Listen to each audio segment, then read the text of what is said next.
Farol caiu! Valinor! Árvore! Terra-média! Escrotização! Angband! Primeira Era, capítulo 3. Os primogênitos. Bom, como eu disse no capítulo anterior, cada um foi pro teu canto, mas ao verem o tamanho da escrotização que Melkor estava fazendo na Terra-média, bateu um certo arrependimento nos Valar de terem deixado pra lá. Do tipo, rapaz, que merda, hein? Pois é, tem que ver isso aí, hein? E de fato, alguém via isso aí, hein? E esse alguém era Oromé, um Valar solitário de poucas palavras que gostava muito de passear em seu corcel indomável, que foi tomado por ele.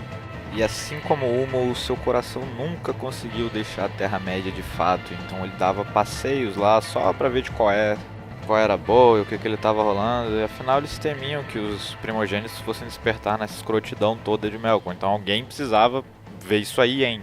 E Oromé era o cara que se dispunha a fazer isso. Enquanto isso, Yavanna, que era criadora das plantas e dos animais, e apesar de que as suas criações mais belas, como a de todos os Valar, estavam em Valinor, muitas das formas de vida que ela criou estavam na Terra-média. Yavanna vivia em lamento pela morte dos seus filhos na Terra-média pelas mãos dos servos do Senhor do Escuro. Mas ela não ficou de mimimi, não. Ela enxugou suas lágrimas e criou guardiões para protegerem seus filhos nas florestas. E esses guardiões são conhecidos como Ents. Os Ents eram bem altos, eram uma espécie de humanoide com aparência arvoresca. E o que eles deixavam a desejar em velocidade, os Ents compensavam na sua força física brutal. Mas não era só Yavanna que estava em lamento, não. Todos os Valar estavam meio assim, meio para baixo. Até que um dia bateu uma bad tão forte, mas tão forte em Elbereth, que é a mulher de Manwë, senhor de Arda, que ela não se segurou e começou a chorar. E as suas lágrimas suavemente escorreram pelo seu belo rosto, até que elas começaram a flutuar e subir, subir, subir até os céus. Então elas se fixaram no céu escuro que cobria toda a Terra-média, se tornando as 7 primeiras estrelas que existiram no firmamento, emitindo uma pálida luz prateada que agora cobria toda a criação. E no momento que a luz das 7 estrelas de Elbereth tocou a superfície, os elfos despertaram no mundo, abrindo seus olhos pela primeira vez às margens do lago Cuiviénen. E assim se deu início à contagem do tempo e o começo da primeira era da Terra-média. Certa feita, Oromé, passando pelo lago Cuiviénen, se deparou com os elfos e ficou maravilhado. Finalmente, os primogênitos que o Valar tanto esperava haviam despertado. Ele foi se aproximando devagarinho, como quem não quer nada, e à medida que ele ia se aproximando, ele percebeu que os elfos tinham um certo receio dele, um medo, alguma coisa assim. E quando ele finalmente conseguiu começar uma conversa com os elfos, eles ficaram meio relutantes de responder, ou então com medo de se aproximar dele. Oromé achou aquilo meio estranho, mas sei lá, né, ele não conhecia os caras, vai que todos eles eram assim, não dava pra saber. Enfim, ele pediu pra falar com os líderes daquele povo. E haviam 3 povos distintos nas margens do Cuiviénen. Os Teleri, cujo líder era Elwë, os Noldor, cujo líder era Finwë, e os Vanyar, cujo líder era... não lembro Ué. Então o Valar começou a falar de Valinor, aquela terra prometida que ninguém prometeu, onde os Valar viviam no mundo maravilhoso de blá blá blá blá. E os 3 elfos ficaram meio assim, como quem quer recusar um convite para uma festa de família e ele não sabia porquê. Então ele percebeu que os elfos realmente não confiavam nele, não era só questão de estranheza, era como se já tivessem tido contato, mas eles nunca se viram. Era como se os Valar já tivessem feito alguma coisa ruim para aquele pessoal, sacou? Mas Oromé estava realmente determinado a levar aquele pessoal para Valinor, nem que fosse para ver de qual é. Então ele insistiu, até que os elfos finalmente se deram por derrotados e aceitaram o convite, pelo menos para ir lá visitar. E com isso Oromé colocou o Finwë, o Elwë e o Não Lembro na garupa do seu cavalo e todos eles foram para Valinor. E chegando em Valinor, os elfos ficaram maravilhados, tipo, caralho. Ficaram encantados com tudo que eles viram, mas principalmente com a beleza das árvores. Do tipo, não, seu cu, moleque, porra é essa, cara?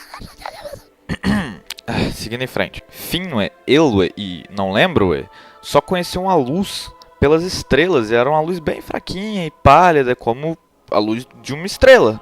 E ao ver aquela explosão de cor pra tudo que é lado, eles ficaram maravilhados. Tipo teu primo do interior quando vem te visitar que fica impressionado com a porra do elevador. Então, Depois de fazer esse tour aí deles e verem uma porrada de coisa, eles foram levados em frente a Manwë, o rei de Arda. E Manwë, empolgadão, perguntou pra eles: "E aí, o que vocês acharam?" Finwë e não lembro garantiram pra Manwë que iam falar com seus respectivos povos sobre aquele lugar. Tipo, cara, certeza que a gente vai colar aqui.